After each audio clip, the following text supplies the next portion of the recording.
மாலையும் தாலியும் இல்ல கல்யாணம். விட்டு சொன்னேன்ல, அவகிட்ட சொல்லிடுறேன்.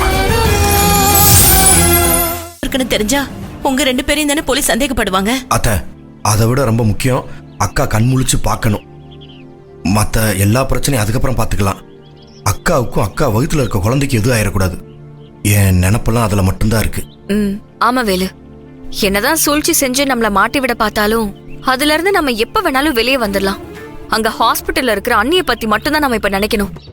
அந்த கடவுள் ஏதோ ஆபத்து நடக்க போகுதுன்னு நமக்கு உணர்த்தியும் நாம தான் அதை கண்டுக்காம விட்டுட்டோம். நான் தான் கொஞ்சம் உஷாரா இருந்திருக்கணும். மகாக்கு எதுவும் ஆகாது செல்வி. இந்த பிரச்சனையெல்லாம் தீர்ந்ததுக்கு அப்புறம் வேலையா அந்த கீர்த்திக்கும் அவ அம்மாவுக்கும் முடிவு கட்டணும். உனக்கு எப்பவும் குடைச்சல் கொடுத்துக்கிட்டே இருக்கணும்னு நினைக்கிறா. இன்னைக்கு மகா குழந்தைய கொல்ல பார்த்தவ நாளைக்கு உனக்கும் உன் குழந்தைக்கும் ஆபத்து வராதுன்னு என்ன நிச்சயம்? அப்படி மட்டும் நடந்துச்சு, அதுக்கப்புறம் என்னால சும்மா இருக்க முடியாது. அப்புறம் நான் மனுஷியாவே இருக்க மாட்டேன். ஜெயிலுக்கு போனாலும் பரவாயில்லன்னு கொலை பண்ணிடுவேன். அந்த அளவுக்கு அவளை நான் போக விட மாட்டேன். என் பொண்ணுக்கு ஏதாவது ஒண்ணு ஆச்சு, நான் சும்மா இருக்க மாட்டேன். அப்பா, நாம இப்போ நடக்கிறத பத்தி மட்டும் பேசுவோம்ப்பா. கீர்த்தியோட திமிர அடக்கி திருமம்மா முன்னாடி அவ தோல் உரிச்சு காட்டுறதுக்கு தான் நான் பாக்குறேன். நீங்க உள்ள வந்தா பிரச்சனையே நம்ம மேல திருப்பி விட்டுருவா. இதை எல்லாமே நான் பாத்துக்கிறேன். செல்வி சொல்றது சரிதான். அக்கா இப்ப நல்லபடியா வீட்டுக்கு வரணும். அவங்க வந்ததுக்கு அப்புறம் இதை யார் செஞ்சாங்கன்றது அதுக்கப்புறம் கண்டுபிடிச்சிக்கலாம். கீர்த்தி தான் இதை பண்ணாங்கன்னு உறுதியா தெரியட்டும். அவங்க இந்த வீட்லயே இருக்க முடியாத அளவுக்கு விரட்டி அடிச்சிடுறேன். சரி சரி, நீங்களும் உள்ள போங்க. ஹாஸ்பிட்டல்ல அத்தை மாமாலாம் தனியா இருப்பாங்க. செல்வி, நீங்க வரலையா? சரி, நானும் கோவிலுக்கு போயிட்டு அண்ணி பேர்ல ஒரு அர்ச்சனை பண்ணிட்டு வரேன். கீர்த்தி பண்ண சூழ்ச்சியில இருந்து நம்ம குடும்பத்தை காப்பாத்த நமக்கு இருக்கிற ஒரே ஒருத்தர் அந்த கடவுள் மட்டும்தான். சரி, அப்ப நான் உங்க கூட வர்றேன். வேண்டாம் வேலு, லேப் டெஸ்ட் இன்னும் கொஞ்ச நேரத்துல வந்துரும்னு இன்ஸ்பெக்டர் சொல்லிருக்காரு. இந்நேரம் கீர்த்தியும் வந்திருப்பா. இன்ஸ்பெக்டர் வரும்போது நீங்களோ இல்ல நானும் அங்க இருக்கணும். அதனால நீங்க அத்தை மாமா கூட இருங்க, நான் கோயிலுக்கு போயிட்டு வந்துடுறேன். சரிங்க. மடி பார்த்து பத்திரமா போயிட்டு வாமா. சரிப்பா.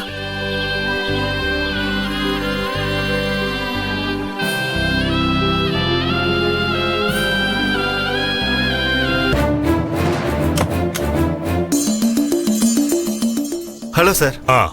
உங்களுக்காக தான் இவ்வளவு நேரம் வெயிட் பண்ணிட்டு இருந்தேன். ஒரு சின்ன வேலை வந்துருச்சு, அதான் கொஞ்சம் லேட் ஆயிடுச்சு சார். பரவாயில்ல சார். சார், ஃபுட் சாம்பிள் கொண்டு வந்திருக்கீங்களா? கொண்டு வந்திருக்கோம். அதை எடுத்து குடியா. இந்தாங்க சார். இந்தாங்க.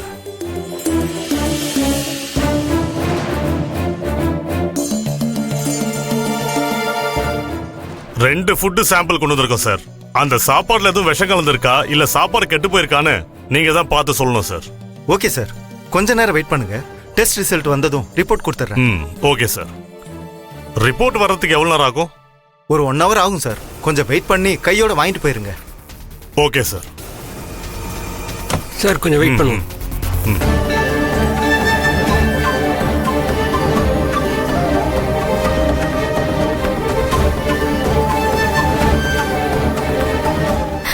அம்மா,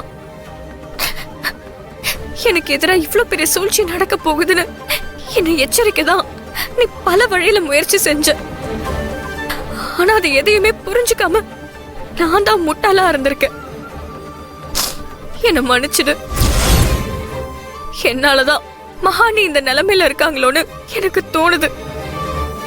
நான் மட்டும் கொஞ்சம் சுதாரிப்பா இருந்திருந்தா இதெல்லாம் எதுவுமே நடந்திருக்காதோன்னு என்னோட மனசு கடந்து அடிச்சுக்குது. அந்த கீர்த்தியோட சூழ்ச்சியை புரிஞ்சுக்காத அளவுக்கு நான் முட்டாளா இருந்திருக்கேன். என்ன மன்னிச்சிரு. நான் செஞ்ச இந்த தப்புனால மகானிக்கோ அவங்க குழந்தைக்கோ எதுவும் ஆயிடாம நீதான் பாதுகாப்பா இருக்கணும்.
அந்த குழந்தை நல்லபடியா இந்த பூமியில பிறக்கணும்.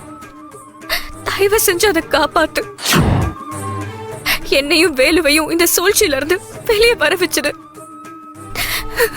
நான் உனக்கு தீ மிதிக்கிறேமா?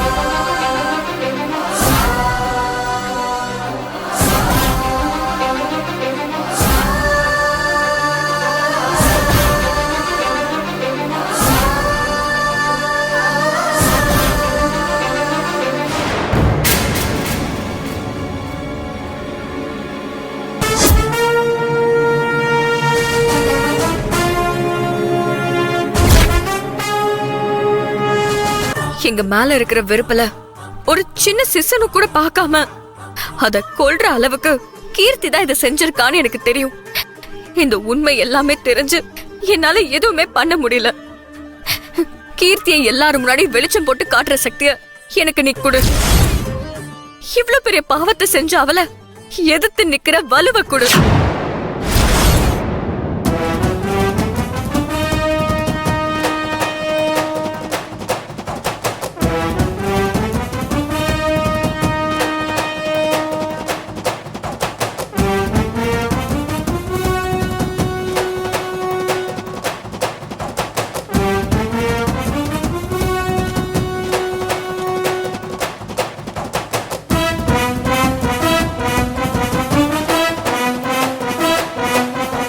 அங்கேயே உட்கார வைங்க, நான் அப்புறம் கூப்பிடுறேன். டெஸ்ட் முடிஞ்சுதா? முடிஞ்சது சார். முடிஞ்சுதா? முடிஞ்சது சார். இந்தாங்க சார்.